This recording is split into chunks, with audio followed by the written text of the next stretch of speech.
Olá, tudo bem? Qual a importância do livro da Bíblia na sua vida? Você tem o hábito de ler esse livro com frequência? Conhece a Bíblia? Ou você é daqueles que apenas lembram da Bíblia em algum evento religioso? Neste vídeo nós vamos falar da real importância que a Bíblia deve ter nas nossas vidas. Eu sou Jorge e esse é o terceiro vídeo do canal Tempos Determinados. No primeiro vídeo eu falei sobre a harmonia existente entre os livros da Bíblia, as suas conexões. São 66 livros escritos por 40 autores no período de 1600 anos. E a grande maioria desses autores, eles viveram em épocas diferentes, culturas diferentes e eram de níveis sociais diferentes. A Bíblia possui autores da Bíblia que eram reis, como Salomão e Davi. Mas também foi escrito por pessoas humildes, camponeses, pescadores, como Pedro, Tiago e João. E apesar dessa grande diversidade, há também uma grande harmonia entre esses livros que esses autores escreveram. Não há contradições, pelo contrário, um livro testifica o assunto do outro. E isso se deve a uma única razão. Apesar desses autores terem vivido em épocas diferentes, culturas diferentes, eles tinham a mesma fonte de inspiração, que era, na verdade, o Espírito Santo de Deus. Então, o Espírito Santo, ele inspirou, ele influenciou, ele instruiu esses homens de forma sobrenatural. A capacitação veio através do Espírito Santo. Eram homens imperfeitos, como eu e você, mas a mensagem que foi transmitida foi capacitada pelo Espírito Santo. Então, por isso que nós podemos afirmar com 100% de certeza que a Bíblia, ela é a palavra de Deus, de Gênesis até o Apocalipse. E a própria Bíblia, ela testifica sobre isso. Se nós formos ver lá em 2 Pedro, no capítulo 1, 21, diz o seguinte, que nunca, jamais, qualquer profecia foi dada por vontade humana. Entretanto, homens falaram da parte de Deus, movidos pelo Espírito Santo. Em 2 Timóteo 3,16 diz que toda Escritura é inspirada por Deus e é apta para o ensino, para a correção, para a educação na justiça. Então, a própria Bíblia, ela testifica da sua inspiração. Ela foi inspirada pelo Espírito Santo de Deus. Uma outra coisa importante nós falarmos é que a Bíblia, ela é um livro espiritual. Mas essa espiritualidade, ela acontece dentro de um contexto histórico. A Bíblia não é um livro desconectado da nossa realidade. Não é um livro de contos, de fantasias, não. A narrativa da Bíblia, ela corre paralelamente com a história da humanidade. Quando nós lemos a Bíblia, nós vemos os grandes impérios que tiveram na humanidade no decorrer dos séculos. Então nós vemos na Bíblia o Egito. Quem não conhece a história do Egito? Na Bíblia, quando Moisés libertou o povo da escravidão, as 10 pragas do Egito, nós temos o Egito. Nós temos outros grandes impérios que dominaram o mundo da época, como a Assíria, a Babilônia, que hoje na verdade, o Iraque. Nós temos também o Império Medo-Persa, que hoje atualmente é o Irã. Você tem o Império da Grécia. E por último você tem o grande Império Romano, que foi na época que Jesus esteve aqui entre nós. Então, a Bíblia, ela não é um livro desconectado da realidade. Ela está conectada com toda a história da humanidade. Além disso, existe um outro fator que testifica a veracidade da Bíblia, que é a chamada arqueologia bíblica. São inúmeros, centenas, de achados arqueológicos que comprovam, a veracidade das histórias da Bíblia. A grande parte desses achados arqueológicos estão à disposição, expostos nos museus. Existe um museu bem famoso, que é o Museu do Louvre, na França, e lá está realmente essas peças que testificam, que confirmam a veracidade da Bíblia. E aí você pode estar pensando, ok, a Bíblia realmente ela tem essa veracidade, tem os achados arqueológicos, a história da Bíblia corre em paralelo com a história da humanidade, ela foi escrita por homens inspirados por Deus. E você pode perguntar, mas qual a aplicação prática que a Bíblia pode ter na minha vida? Qual as áreas que a Bíblia ela pode atingir na minha vida?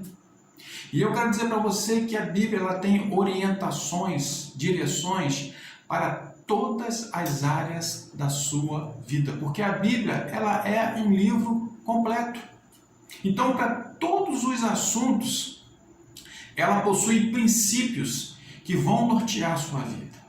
Então, se você é uma pessoa que está prestes a casar, uma moça ou um rapaz, a Bíblia ela tem orientações para você ter um casamento bem-sucedido, um casamento que dure muito tempo. Eu tenho 28 anos de casados e eu realmente creio que essa longevidade do meu casamento tem muito a ver com colocar em prática os princípios que a palavra fala acerca do casamento. Então a Bíblia tem orientações práticas para o casamento. Ela tem orientações práticas para a educação dos filhos. Todas as áreas ela tem orientações na área financeira para você. Ela tem orientações na área sexual, sexo. Ou você pensa que quem criou o sexo foi o diabo? Não, Deus criou o sexo para o nosso prazer, para a nossa alegria. Mas precisa ser feito na hora certa e com a pessoa certa, para que seja bênção. E para que a bênção não se transforme em maldição quando ele é desfrutado de forma errada, quebrando os princípios. Então, a Bíblia ela possui orientações para todas as áreas da nossa vida.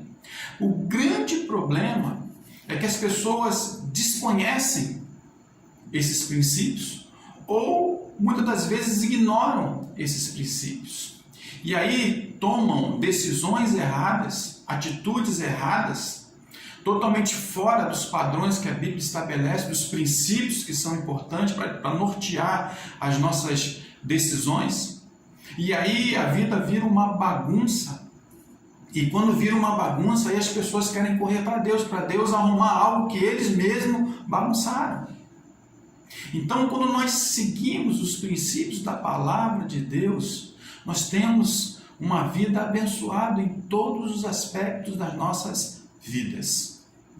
Quando eu olho para o mundo e vejo o tanto de confusão, tantas coisas erradas, eu vejo que sempre há uma quebra de princípio, alguma coisa que Deus estabeleceu lá atrás e infelizmente as pessoas tomaram decisões erradas e caminharam por outros caminhos. E existe o princípio da semeadura. Você colhe aquilo que você planta. A própria Bíblia, em Gálatas, no capítulo 6, Paulo fala, não vos enganeis, de Deus não se zomba, porque aquilo que o homem semear, isso também ceifará. Então, muitas das situações que nós vivenciamos, fruto de escolhas erradas, quebra de princípios.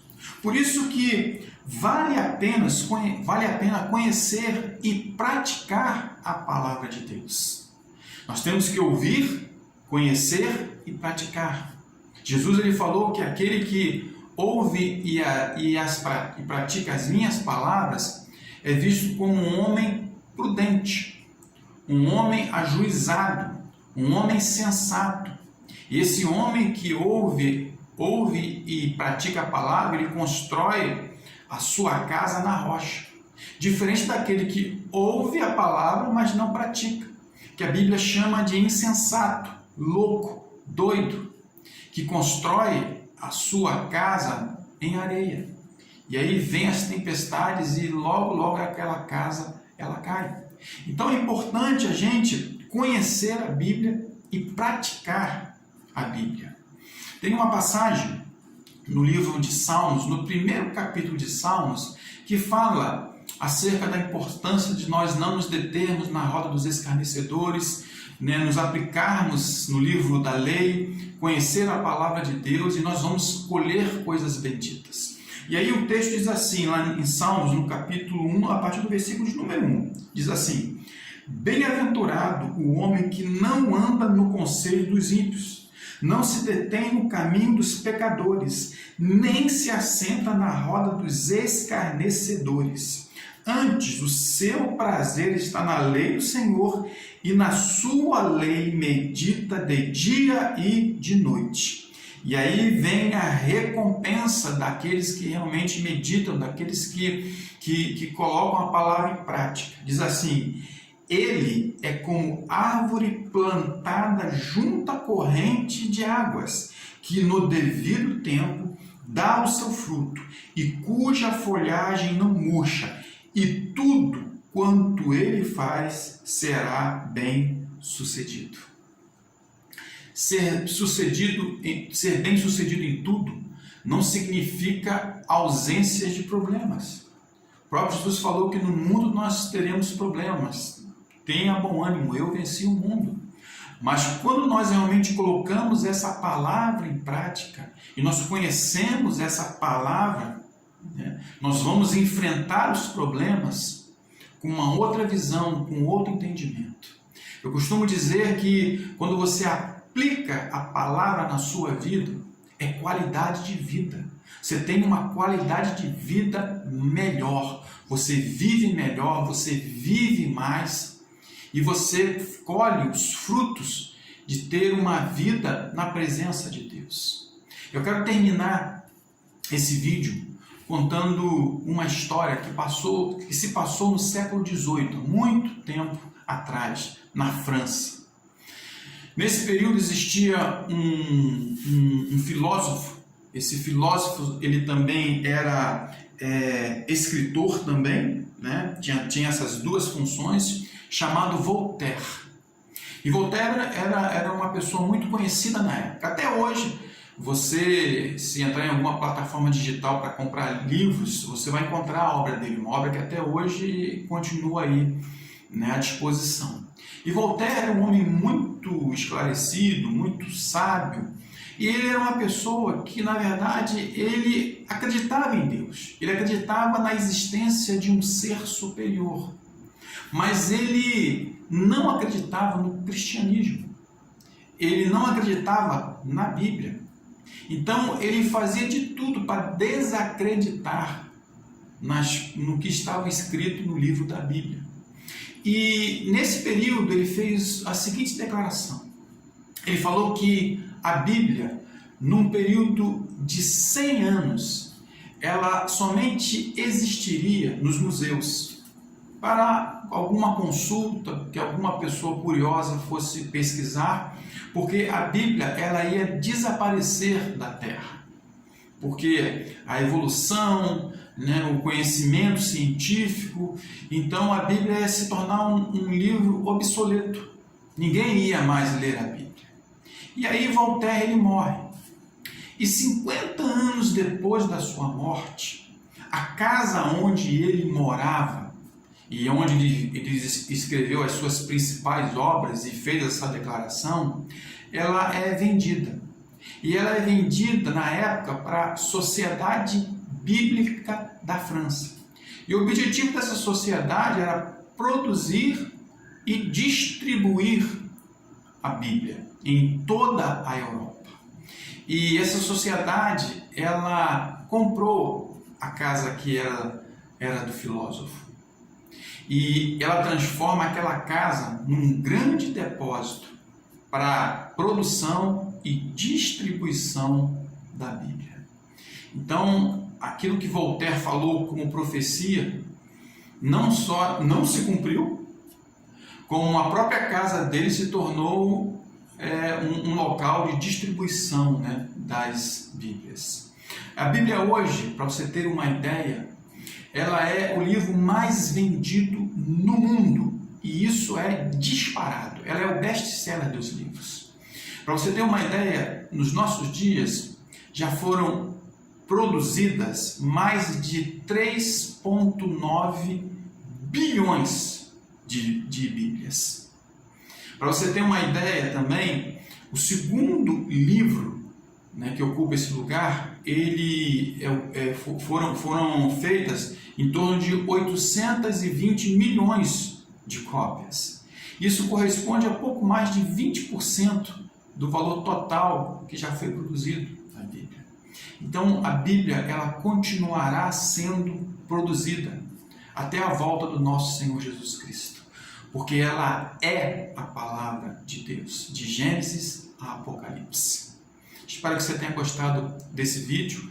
Agradeço a você que se inscreveu no canal, você que não se inscreveu, se inscreva, ative o sininho, faça o seu comentário, dê o seu like, divulgue o vídeo, né? Deus te abençoe em nome de Jesus.